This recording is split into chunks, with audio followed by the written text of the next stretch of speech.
Welcome to Anything But Ordinary, the podcast that explores the extraordinary world behind the world, the unordinary people and businesses that create the extraordinary bubble around high-profile lives.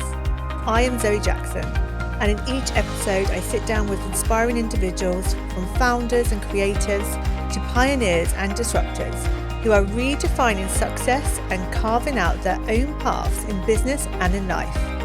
We dive into the personal challenges, triumphs and turning points that make their journeys anything but ordinary. This show is your reminder that success isn't one size fits all, and life really is anything but ordinary. Lee, it's so great to have you here in the studio. Thank you for joining me. My pleasure. This is something I've looked forward to. Brilliant. Well, I am so excited because I must say I'm a fan already of everything that you have done. Oh, thanks. And when we've had our chats beforehand, like your whole mindset in terms of business and creating a successful business, which we will go into, like definitely is, you're completely on point. Oh, thanks. So where do we start? Where did it all begin? So, I mean, the birth of like a global luxury fitness brand such as Workshop isn't just about one person, as we've already said. So can you tell me how you and Hany Farsi first connected? Yeah, so actually, I'm sure like many kind of fitness businesses who have partners, I started training Hany back in 2010, and he joined a personal training company that I was working for at the time, and only for himself to get in shape. He and basically loved the company I was working for, loved what I obviously did, and then was actually traveling the world with him. Like he would travel with him when he was doing business, and his background was in the film industry. Each year we would go to the company he had. He was a part of a French film distribution company, which every year had films showing at the Cannes Film Festival. So pretty cool. Mm-hmm. And I had the incredible privilege to join him when he was at Cannes for that period. And I mean, it was a surreal pinch me moment, because I would have been like, I don't know, 22 at the time, 23, and I'm there at this film festival on the red carpet, wild, and I had no right being there. Everyone else was actually in the industry, and then there was me there just trying to not really knowing what I was doing other than training him.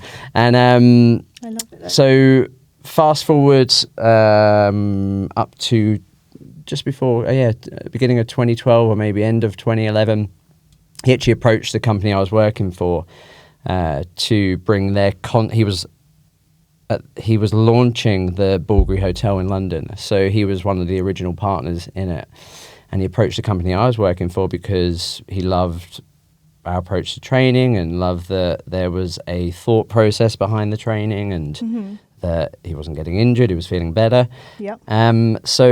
Approached that company to do something at his hotel. He wanted to have a concept operating from within the hotel. Historically, and as I've seen even to this day, most hotel gym operations aren't really a revenue maker for the hotels. They're often these afterthoughts. They're often empty rooms. Oh, really. Soulless, poorly designed, derived of any life or character. But hotels have to have them, particularly in the luxury setting, where when they have that kind of 5-star ranking, it's an amenity they have to have, but they just don't know what to do with it. He wanted to have a concept there. He wanted to have an offering. So he approached the company I was working for, and come fast forward to 2012, the company I was working for, we moved the whole operation from where we were operating in South Kensington to operate from within the hotel. So we were operating out of there, and then for first couple of years, so up to 2014, beginning of 2014, I actually then chose to leave the company. I'd been with them for 7 years. It had run its course. I had a client at the time who had approached me to basically travel with them and work with them full time. And it just was the right time. So I did that. And then over the course of, I guess, around a 6-month period, 6-7 months, they decided to part ways, the company that was operating there and the hotel. So from what I understand, they were looking at some other companies, but then they also approached me to say, listen, we know you. My now wife, it wasn't my wife at the time, she worked in hotels. Okay. Her upbringing and family were involved in hotel operations. So they knew me, they knew she actually worked at the Bvlgari. That's where I actually met her. So I met her when the hotel opened. She was a part of the opening team there. So I've got a lot of kind of gratitude to that hotel specifically. It's Amazing. where, yeah. It's sort of a love story too. Like love story, everything started at business, the lots of Bvlgari things. Hotel. Well, And yes, they approached me and they said, listen, like, we're sadly not worked out. We're speaking to a few other companies, but we know you. We obviously know your wife knows hotel operations. yeah. There's a platform here if you want to come and start your own thing. And I nearly didn't do it. I don't want to go back into it. At the time, the setup I had was pretty comfortable. It was working with one client, traveling around, lots of downtime, so I could kind of focus on myself again a bit. And then every smart person I spoke to, which is the privileged position I sit in, the access to these super smart people, especially in the demographic we work with, every single person I spoke to said, take it, you idiot, you'll never get a chance like this again. Yeah. And I was like, I didn't feel ready. I was like 28 at the time. Yeah, it must be like 28, I think. So I was like, I've got no right having my own.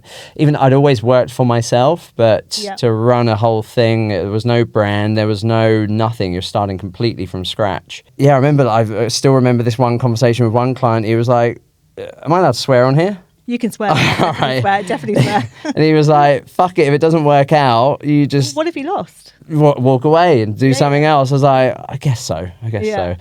Anyway, so we did it. We launched it. We had this period where we had to kind of come up with a brand. There were so many kind of different ideas for that. And I'd always come up...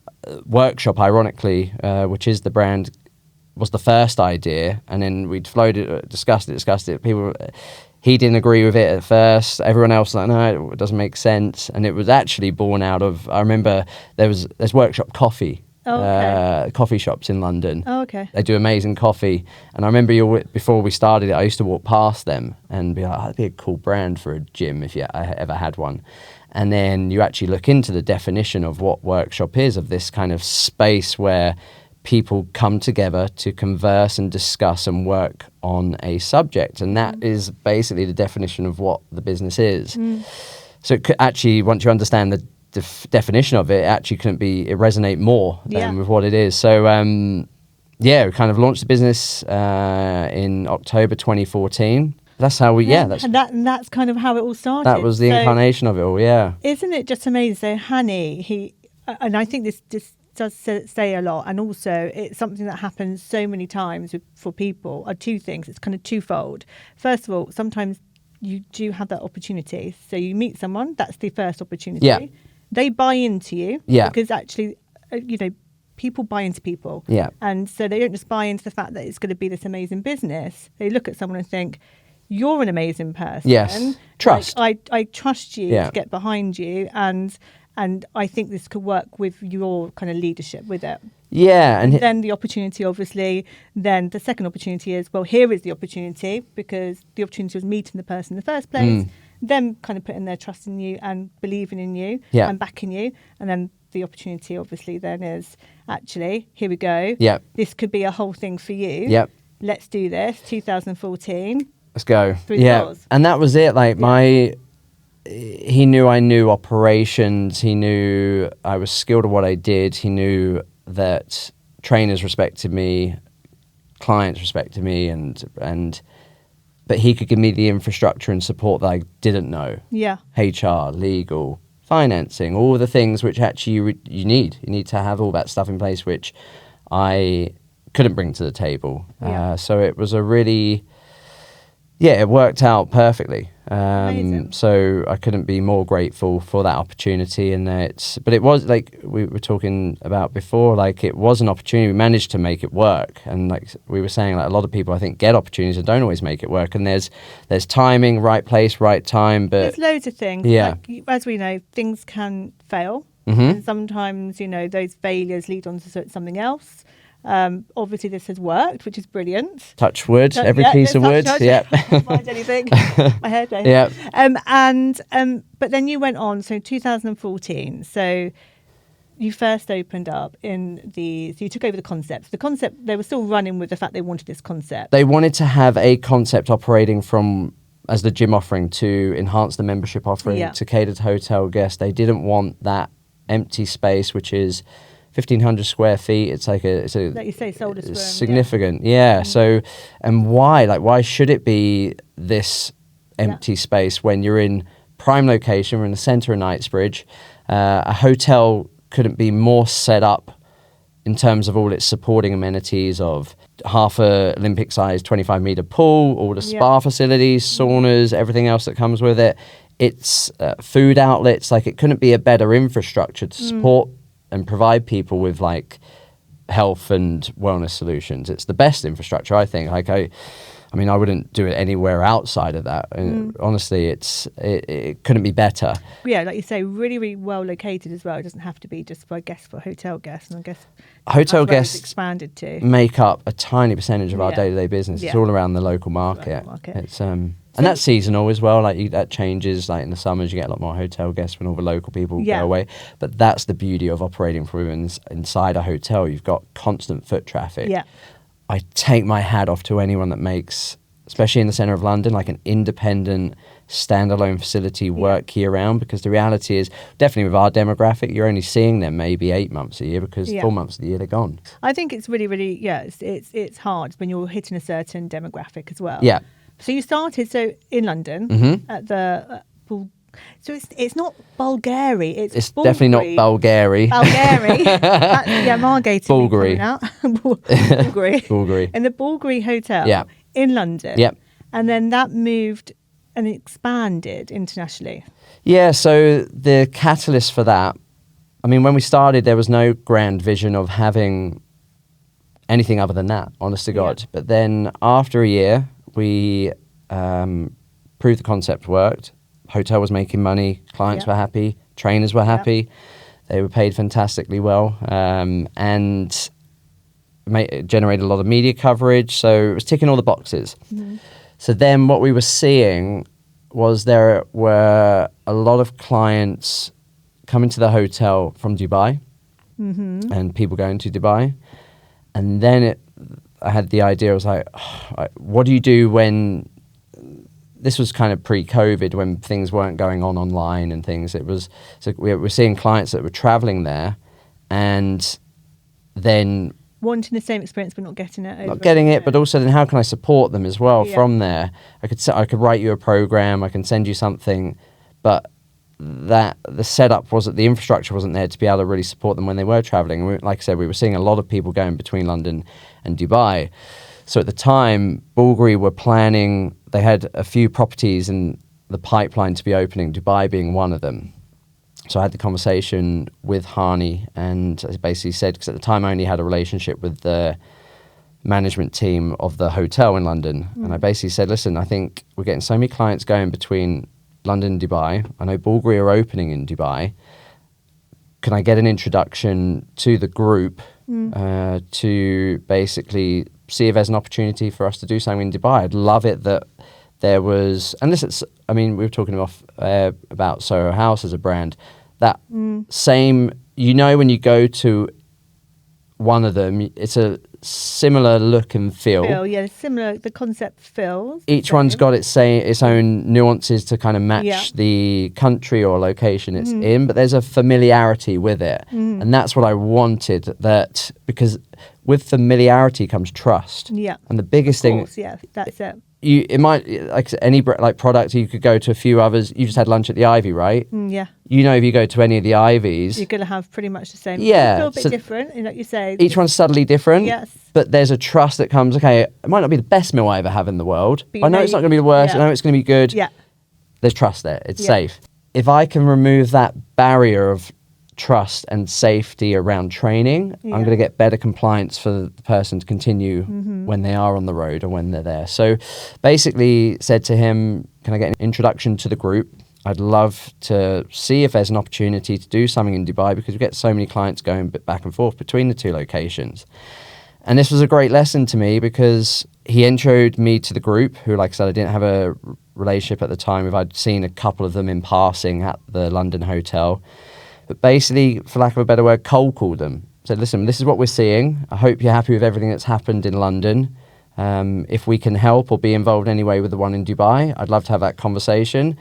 And I can still picture it and remember the email I got back today was, love the idea. How about you do all of our hotels moving forward? Amazing. I was like, oh my God, that kind of response coming back on. It was one line. There was no there wasn't any even niceties. It was like, hey Lee, nice to hear from you. There's none of that. It was just, great, love the idea. How about doing all of our hotels? Hi, can I please come and scale to Dubai? Yeah. Actually, no, you can do all our hotels. Yes. Brilliant. Wild, but a great lesson. It was like so many, and I'm still guilty of it to this day of, for lack of a better word, cold calling, but putting yourself out I there. think putting yourself out there. I'm going to do it all the time. It's the way you grow business. Yeah. Yeah. It's scary. Yeah, it's scary, but you've got to be in that mindset. But yeah, brilliant. Yeah, so that was it, and then we kind of went on this path, and but that was the catalyst for it was only just to do London and Dubai, and then it evolved into 1.9 all around the world. Wow, 9 all around the world. To scale into that size,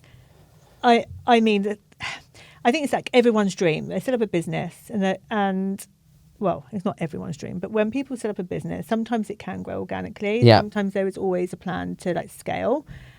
However, at that point of scaling, often people are not ready for the scaling. You think you are. When you're in the midst of it and you're scaling up to 9 sites, there must have been, were there things along the way that you went, shit? Yes. Yeah. Everything's gone to shit. The second one we opened in, so we started, before the Dubai one opened, they said, because at the time, the group, they only had 3 properties. They had London, Bali and Milan. They said, let's start it in Bali and Milan first, starting with Milan. So cool. And you think, great, we've got the template figured out. We just roll this out in Milan. And you get to Milan, and then none of the trainers you work with, nobody's tax registered. It's all cash in hand in Milan in the customer service industry. So I was like, well, this doesn't work. I can't pay you in cash. The hotel's not going to pay you in cash. So you think just little things like that. There's nuances around each location, country, city that you just take.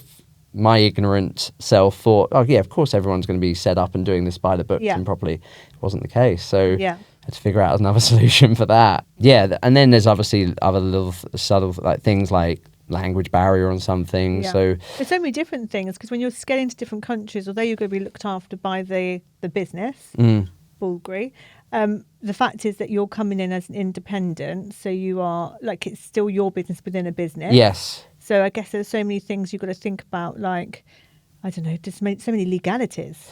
Yes. Whether? To be honest, it's pretty safe from our side. Yeah. And to be completely transparent, a lot of the legalities and risk of things does fall on the hotels, which kind of protects us, and it's amazing, it's a simple setup. Yeah. So from that side, it's good. But yeah, we opened 2 in China. One in Beijing, one in Shanghai. Oh, okay. And that was a fascinating, eye-opening experience, because trying to teach coaches, the art of what we do is getting to know people. Yeah. And when there's a language barrier, and they were amazing at learning the technical stuff. Probably the best I've ever worked with. I could show them the technique on something or how to assess something, and straight away they got it.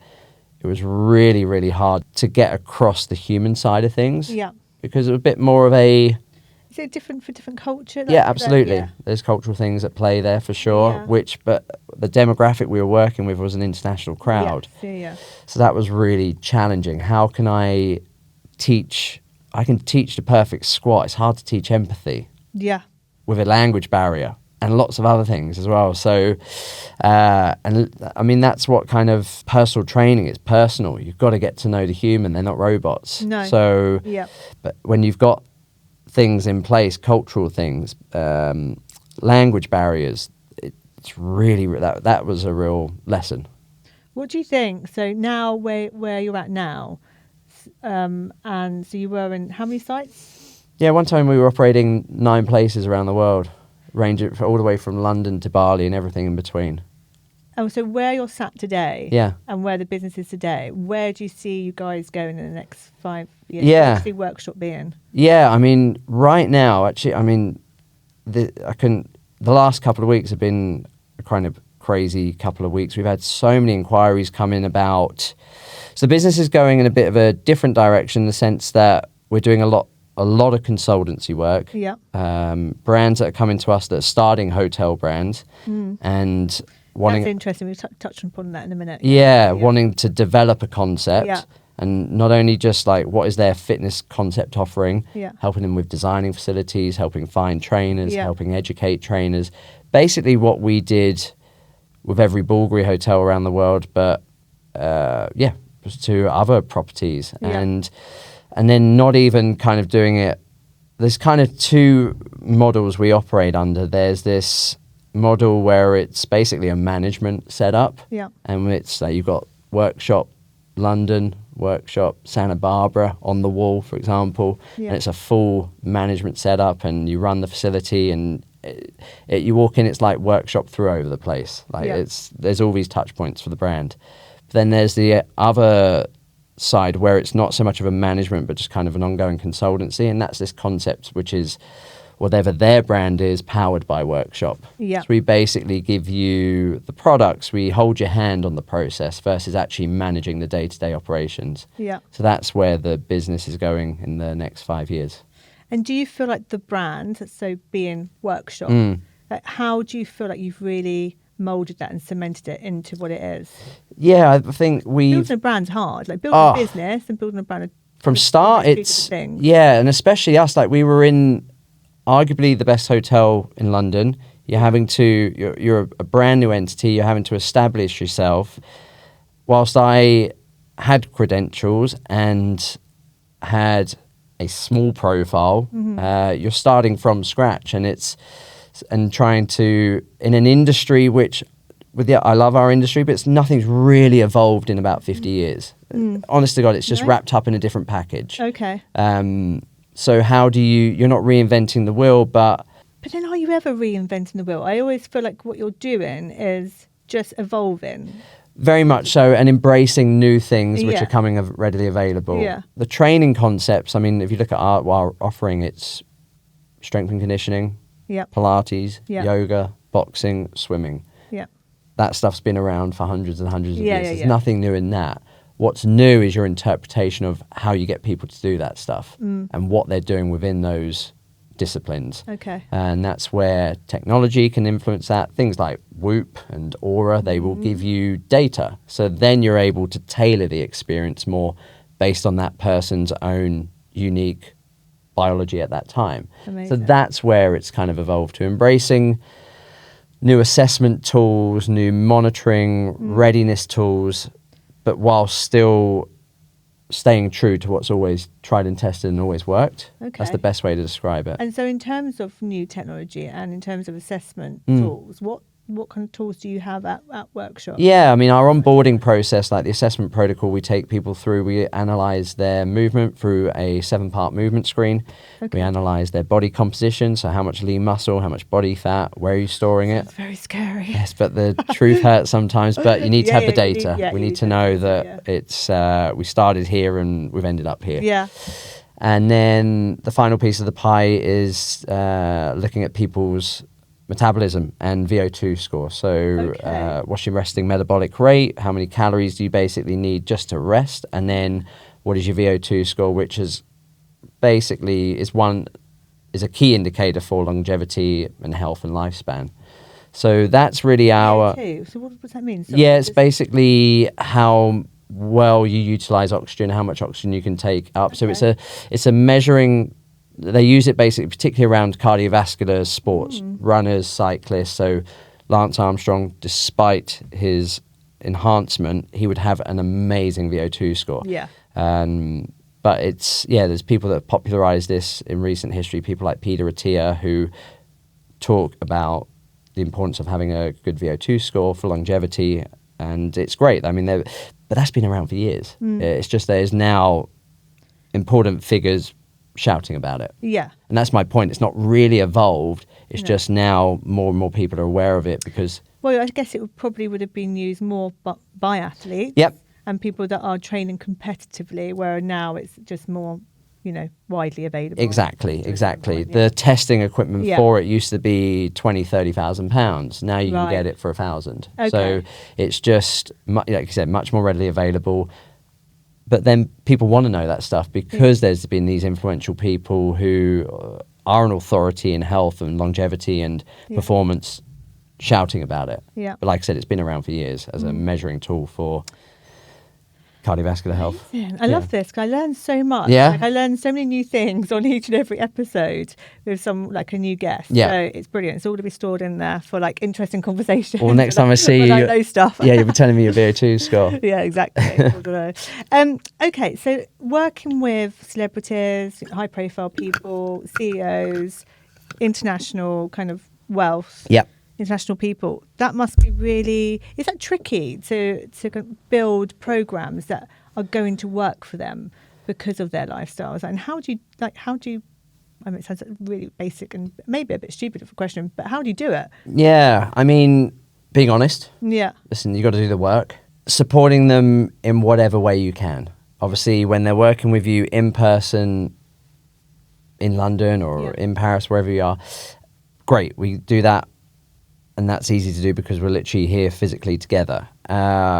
Other ways you can support it is, I mean, what they're essentially tapping into as well is your little black book of your network. So can I get you set up with this coach in this location? Listen, we work with a very kind of distinguished demographic. Yeah. A lot of the time we're traveling with you.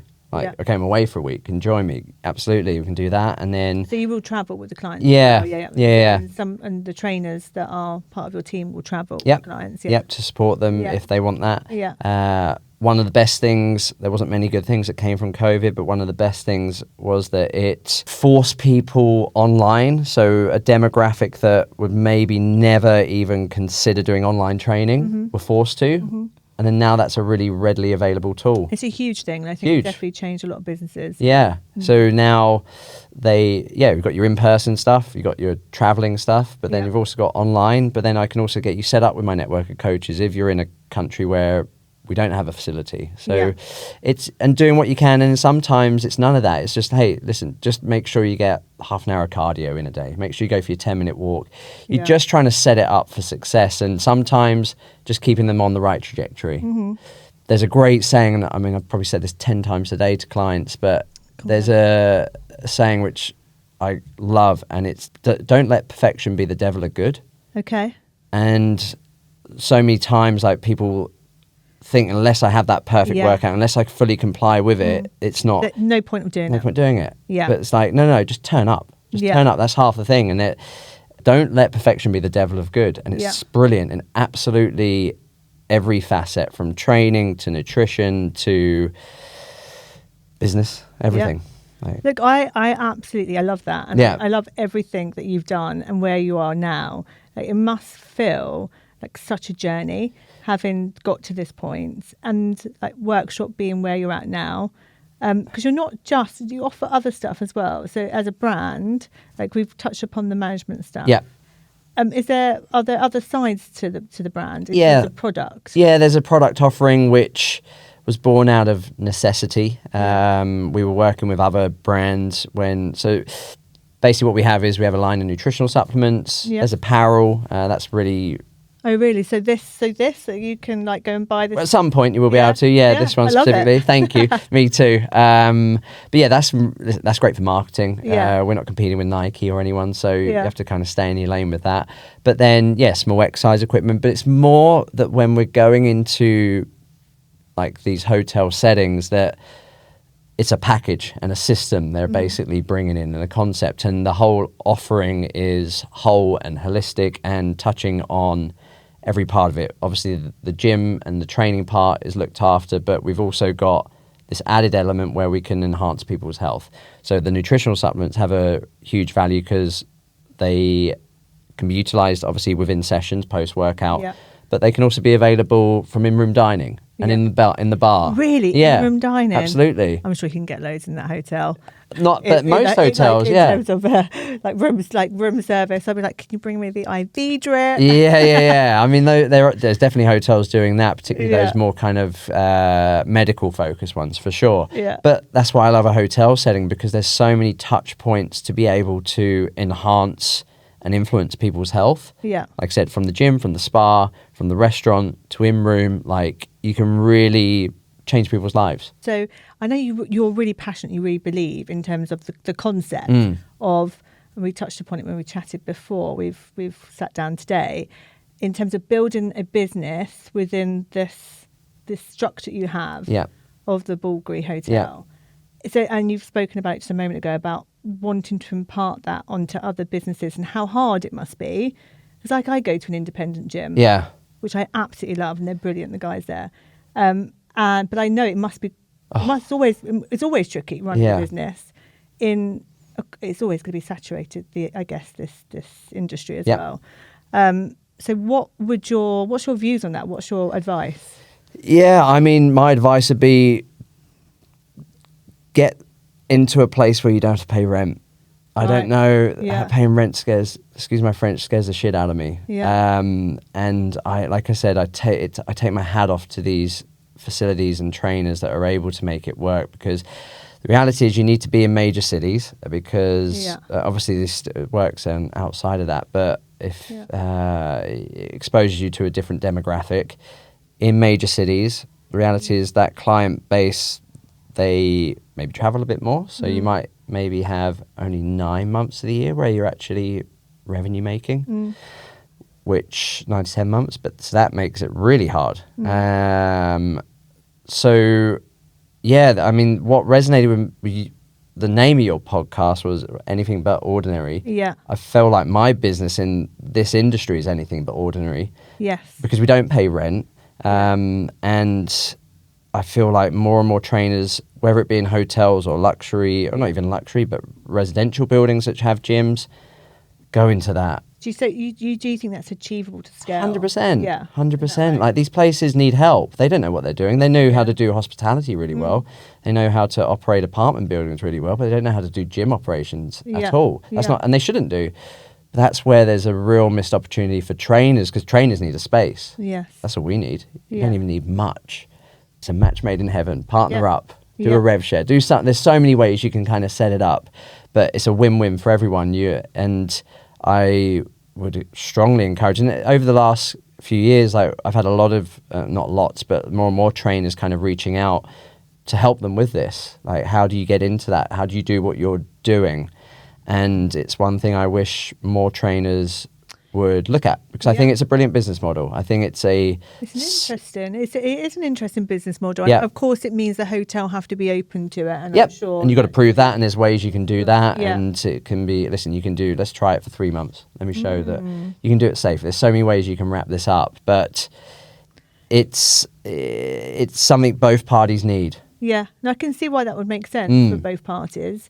And if there are people that are listening into this episode that do kind of run independent gyms, I mean, if that was me running, I would be thinking, God, why haven't I not thought about that if I hadn't thought about it? Yeah, and it comes with its challenges. Yeah. Like, it does. Like, the beauty of having your own space, you can do whatever you want. But with time and trust, like, your partners would hopefully give you that. But, like, you are operating within settings where you can't be sitting on the floor snacking. Like, there's a level of professionalism that needs to be there. But I hope that was extended anyway in any business. So it's an untapped area. Untapped. It's still untapped. Okay. Yeah, well, I see it every time we open a new facility. We go around and see.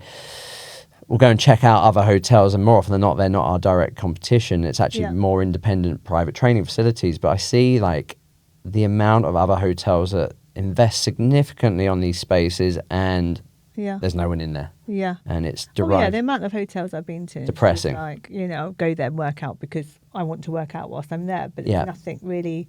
I wouldn't see the attraction from anybody from the outside if they wanted to come in, which is where they're missing out on this extra revenue as a business concept. Yep. And the secondary spend in the coffee shop and then the massage. Like it's... As you say, it's kind of all bringing in more revenue to the business. Yep. Amazing. Well, I think, look, if anyone is listening who does want to know more, are you open for them to get in contact with you? Yeah. If I had more time in another life, I would set up an agency that basically paired up hotel operations with trainers. I like that idea. I know, but I don't have time. That's a good idea. It's a great idea. If you're not going to do it, you've given it to someone else. Go and do it. There's a whole thing sitting there for somebody to do. Just give me a cut on it. Exactly. The idea was here first. Yeah, it was born here. You'll hear this. Yeah, exactly. So with all of this going on, like in your work life, obviously you're very passionate about fitness, nutrition. This is part of who you are. Yeah. How do you how is your routine?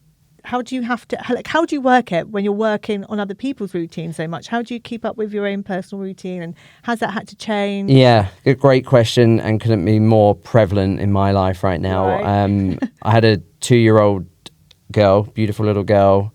I have a 2-year-old little girl. Yeah. And literally the last month, I've had to kind of completely change my routine, and it's the best I've ever felt. And basically what was happening was I'm in a gym most days, every day. There's no excuse not to look after yourself. Yeah.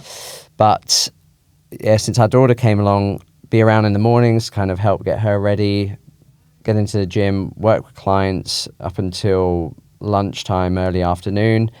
And then I would have like the afternoons to basically work on the admin side of the business and do my own training. But what was happening was admin was overtaking. Yeah. There's moments where you can get really lost. Lots of things come up. Yep. Yeah. And then on top of that as well, like my own training, I love training at Workshop. I think it's the best gym in the world. Mm. But then you also get the trainers want to talk to you, clients want to talk to you, the hotel team want to talk to you. Like, so I was just noticing I was neglecting myself. And like I said, I'm in a gym every day, but it's tricky. So I had this hard conversation with myself. I was like, do what you tell your clients to do every day. And it actually coincided with our daughter. I don't know how it was with your children, but and this is to any new parents out there, like the nighttime routine. I saw this great thing pop up on Instagram the other day, and it was like your day from 9 till 6 feels like it goes by in 15 minutes, and from 6 to 8 it feels like it takes 5 hours. It's like it is like such a beautiful thing having a child, but it's beautiful. It's also those testing moments where you're like, you're just wishing that time away, which is such a horrible thing to say. And it's a trap I'm sure every parent falls in. Yeah. And and there's no malice in that. No. And there's this, if I get to the next stage, it's going to be easier. But the stage you're in now is just the best. It's never easier though, no. I think. So what we were finding, from obviously 6 o'clock has dinner, into the bath, bottle, hopefully in bed by 8. There's no guarantee she's asleep by 8. No. So then there was times we were reading at 8:30, 9:30, and this is everything I preach against. I was like, okay, we can't do this. So then we started eating with her at 6, and then that was great. And then getting her to bed by 8 o'clock. Oh my God, I'm shattered. So we were going to bed started going to bed at 8:30. But then obviously waking up at 4:30, I was like, I should just do my training first thing in the morning. So getting on your kid's clock is a great thing. Mm. And then you listen to Matthew Walker, the guy that wrote Why We Sleep, the sleep expert. He actually talks about, we got to actually look, midnight should be the middle of your night.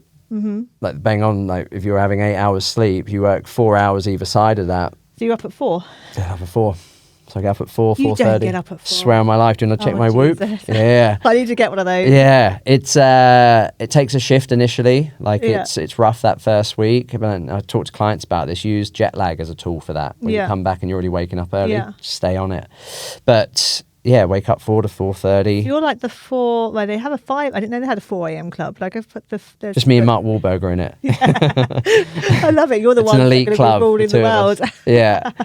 Okay. I was talking to a client about this earlier, like, what's the saying? There's success leaves clues, and there's a number of those high performers who manage to stay in shape all year round.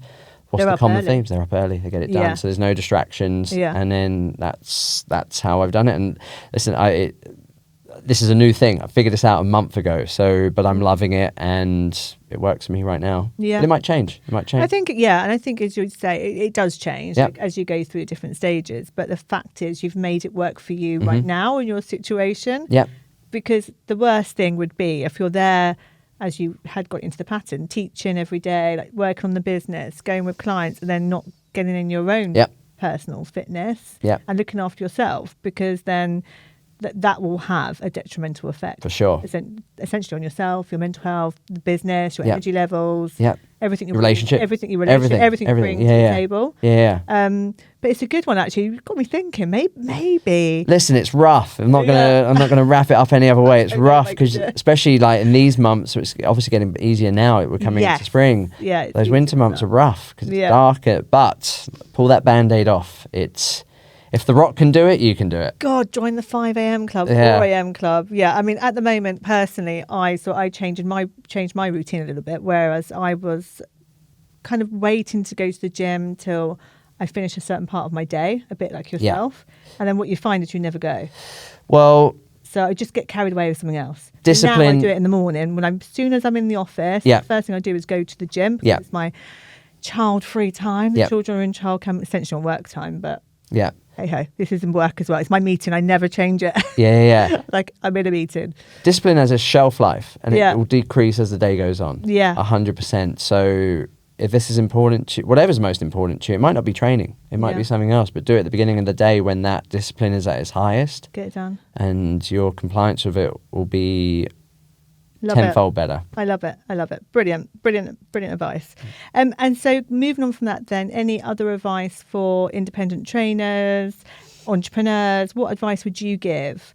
And we may have already touched upon this already, because I know that we have spoken a bit about your thoughts and feelings on like how to do a business and what you would do if you were advising someone in the independent space. Yeah, I mean, reverse engineer it would be the best advice. Like, what do you want as the end product? And then reverse engineer it from there. I mean, the reality is most trainers probably start out wanting to having aspirations to have their own space. Yeah. But I mean, speak to other people that have it and understand what the realities of that are, because a lot of the time it isn't what you think it is. They love working with people, they love training, but the reality is of having your own space, you then become a people manager and more admin stuff. So actually, the reality of it might not be what you want. What would I suggest? Go and make mistakes on someone else's dollar. And that sounds really crass and horrible, but do it. Like, go and if there's somebody doing what you like the look of, try and get in with them. And just learn, absorb. Like that. The reality is our industry attracts entrepreneurs and the freelance lifestyle. So there is a certain mentality and person type it will attract, but you got to be smart in it. And I mean, I had that. I was lucky enough to work for a company that was doing something similar to what I wanted to be doing, and I learned a ton of things, good and bad, from them. So but it wasn't on my dime. There's been plenty of mistakes I've made on our own dime. But a lot of it I managed, and even from a branding side of things, like one of the biggest things I would encourage is we see it all the time in our industry, is they do it after they create the brand around their name. Don't do your name. Like, it's so limiting. Even though people have done it, I always wanted to have the option. Whilst we might only have one great space and it's the best place in the whole world, I want to have the option to at least scale. And if you don't have a brand or as a system, it's not scalable. Because if you just do it on your name, the limitation, you can only be one place at one time. And people then associate just with you as a person. And you need to have a face of the brand who is the spokesperson and the idea behind the concept. But having your brand as just your name and you've got a team under you, it discredits your team. It makes them like second string. And whereas actually if they're working for a system, and that system can be replicated and implemented in multiple locations, it's much more scalable. So you're better off having the option there. You've got to do the branding exercise at some point. So why not make it a brand versus an individual? Yeah, no, I agree. Makes sense. Yeah, it makes sense. And I think with branding as well, I've spoken about this numerous times and had many conversations about branding and businesses. Like running a business is very different to the brand. Like the brand is like, it is the concept. It's also you, it is you as an individual, but it's also all those things that you want your business to represent, that look, that feel, and that's then what makes it very scalable. Yeah. That's an amazing job with Workshop. Love it. Brilliant. I'm trying. Well, look, Lee, you built a business around genuine care and connection.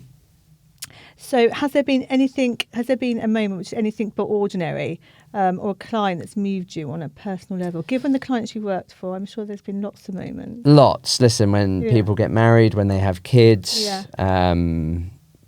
you've helped people through divorces, death, like our industry. We're in such a privileged position. We really are, because you're seeing these people more often than not. They see some of their family members more than they see their doctors. Like you have a real position of influence and help.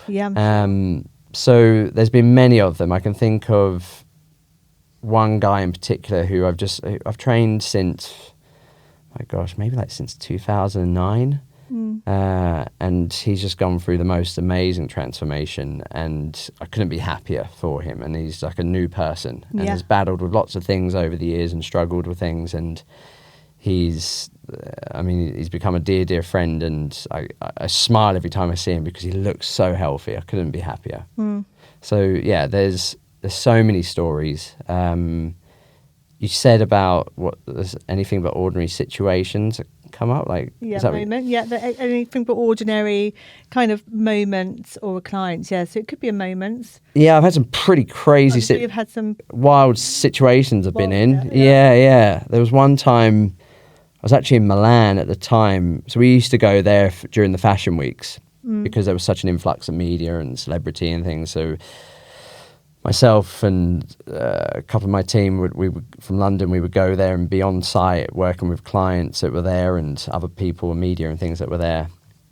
And I had a text from a guy that was running, a great guy, a guy called Brian Walpole, who was running our Dubai gym at the time. And he's since gone on to be brilliant, and he's got a great gym in the Cayman Islands called the Rec Room. But he called me and he's like, mate, Irish guys, mate, we've just had some ladies come in. They wanted your help doing a gym in Saudi. This was pre-Saudi blowing up, in a good way. I was like, okay. He said, I've given you a number. So I was like, cool. Literally 2 minutes later, I had this call from this lady from a concierge service who had been engaged by a member of the Saudi royal family. She said, listen, we've seen your gyms. We have a gym at one of the royal family's houses. So I was like, okay, so you don't need help with like facility design, gym design? No, we've got all that. I said, okay, so how can I help you? You need coaches? Like, no, we've got a coach there. I was like, okay. So basically we want some help with all the amenities you have like in hotels, like bringing it into a house. I was like, what, like scented towels or this is the most random call on the planet. And she said, can you come and meet like in a couple of days? And this was the PA? This was somebody from the concierge service that I see, right, okay. The family had engaged to help them with this. I said, well, can you come to Riyadh in 2 days? And at the time I was actually living in China. So I was living in China, in Shanghai. We were in Milan for Fashion Week, working with clients and things, and then they called it. I said, I'm here. It's just Fashion Week's just started. I can't make it work. They said, do whatever you can. We'll send everything. We'll organise everything. So they managed to juggle it around. I was like, okay, I'll go for a day. I'll go for 24 hours. I think it was Matt who was with us there at the time. He was in Milan. So they send first class ticket, and I fly out the night, overnight. Car picks me up, drives me to a hotel to kind of get freshened up, and then I didn't really know what was going on. I love this. Yeah, International man. Oh, it was going into a complete unknown. So random. Somewhere. And then I'm texting with somebody from this concierge company, and they say, "Oh, the driver's down in the reception in the lobby." So I go down, looking around. Someone's there. It takes me to this kind of government building, and so I go in, as I like security everywhere. I have to give my phone over. God, are you nervous? Oh my gosh, it's like, I would be like, no, what the hell? I don't know what's going on. I don't know what's going on. And then they couldn't be more. They were completely hospitable and nice, but I didn't have my phone. I was going into a government building. And then going to this waiting room. This is like, I don't know, 1 p.m., 12 p.m., 1 p.m. And sitting there, they said, "Come in, like, do you want any tea, water?" I was like, "Okay, then." And said, "We'll get you in soon to meet with them." An hour goes by. Sorry, we're just a little bit delayed. 2 hours go by. I was sitting there for about 6 hours. I had a flight that night. I was flying out at like 8 p.m. back to Milan. Sitting there, like, okay, every half an hour, someone would come in, and then it must have been like 6 o'clock, 6:30, someone comes in and says, "We're so sorry, we've run over today, we're going to have to fly you back next week." And then I was like, shit. So I was like, cool, okay. This has I been love that you were like so relaxed, like, cool, okay. I would have been like, what else can you do? Later, I'm going to go, but then also I'd be really scared. Like, if I'm shitting left, it thinking I'm going to miss my flight. Yeah, well, I'd be like, if I left, maybe like I'll get in trouble. Like, I don't know what the protocol. You just don't know what you're doing. Yeah. I'm sitting there, and listen, like, one of the things that feels like the story of my career is just trying to read situations and read what's going on and go under the radar. Unusual situations, unordinary. Yeah. Read the situation quickly, know when to be present, but also know when to kind of step back and be discreet. And that's literally been my career. And so you went back. Went back, made the flight. They got me back, and then some things came up, and then they put it on hold, and it never evolved. But it was. Man, I thought it was going to be some kind. No, there was no happy ending with that. I had a great night's sleep on the flight, but other than that, it was. Did they fly you business class? They flew me first class. Oh, thank God for that. But the bigger thing, I would have got on the plane just for the first class. Oh, it just felt so wasteful. That was my thing. I was like, listen, I'm sure that they got barrels of cash, but it just felt like. Yeah.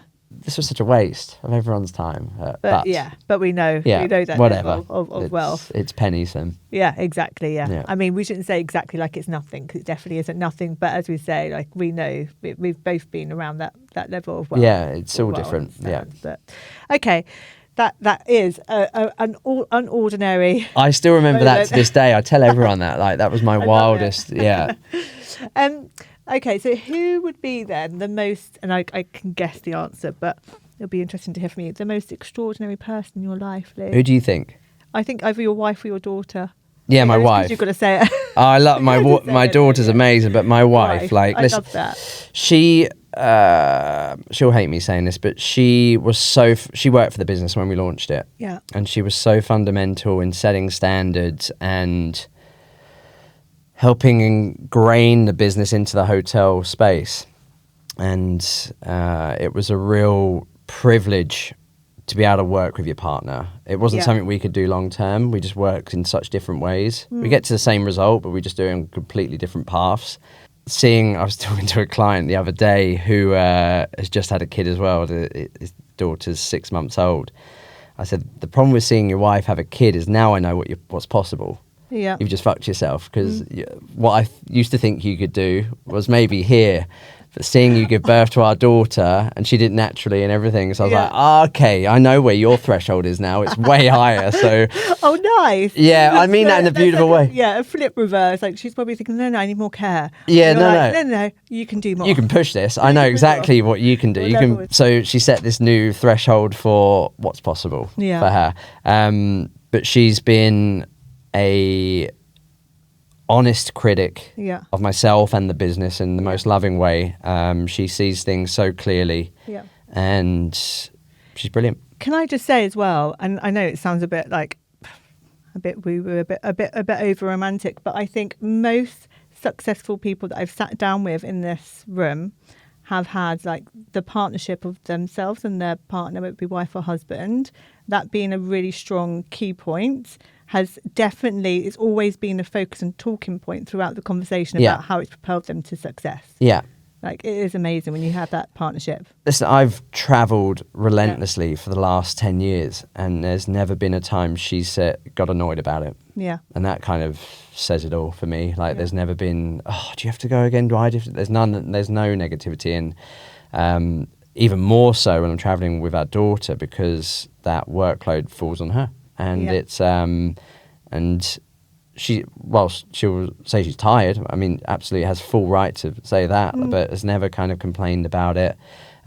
She was so good. Like I said, the business has been, whatever level you want to call it, successful. We'll call it a success on some metrics, but it was so important because of the starting team. The starting team created the standard and set the standard, and she was integral to that. Brian, who I mentioned earlier, he ran the gym when we launched it and was so important and pivotal in developing trainers and that part of it.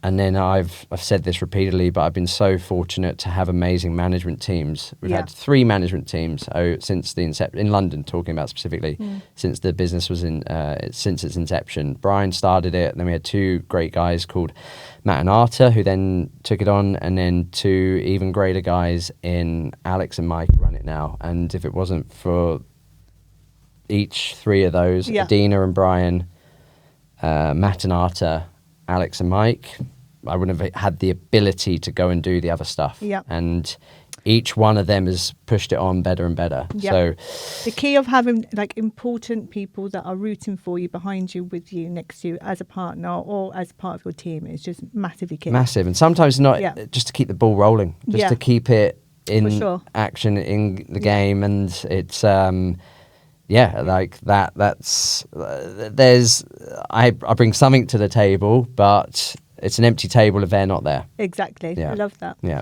So what would be your piece of unordinary advice for anyone kind of going in to a business concept, looking at from a business point of view or a personal?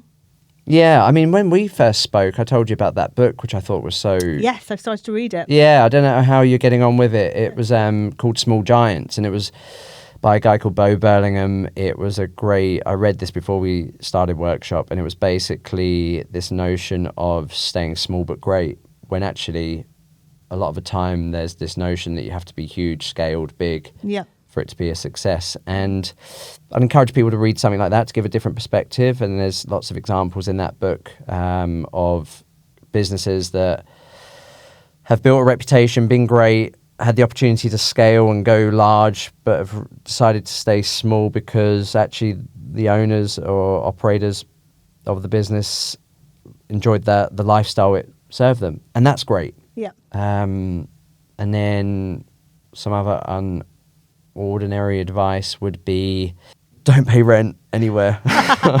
Don't pay rent. Back to that point, you don't have to pay rent. Don't pay rent. There's so many underutilized spaces which need love, attention, management, energy.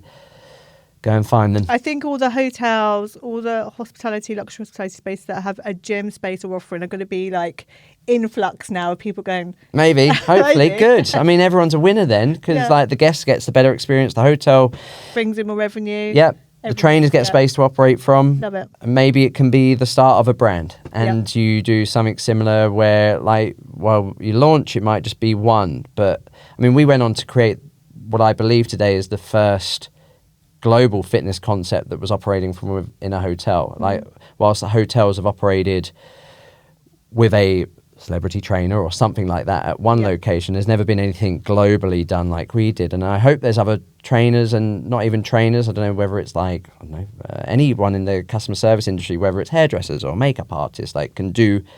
These places are calling out for it. They need it because at the end of the day, especially at the top level in like the luxury setting, all the rooms are great.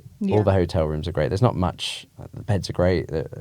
So then what becomes the next USP or service offering? And they are all crying out for something innovative, new, to be able to stand out from the crowd.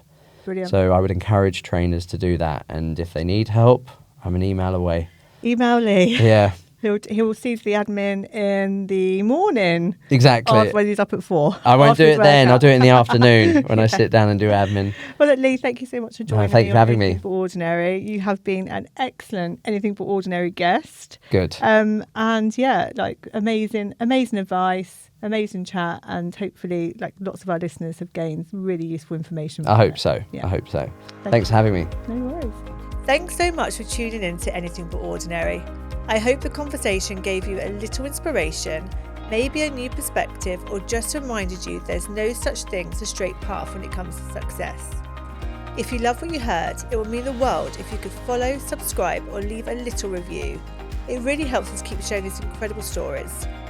And if you want to see more behind the scenes or get in touch, all the info you need is in the show notes. Until next time, keep being curious, keep challenging the ordinary, and remember that most interesting lives rarely follow the rules.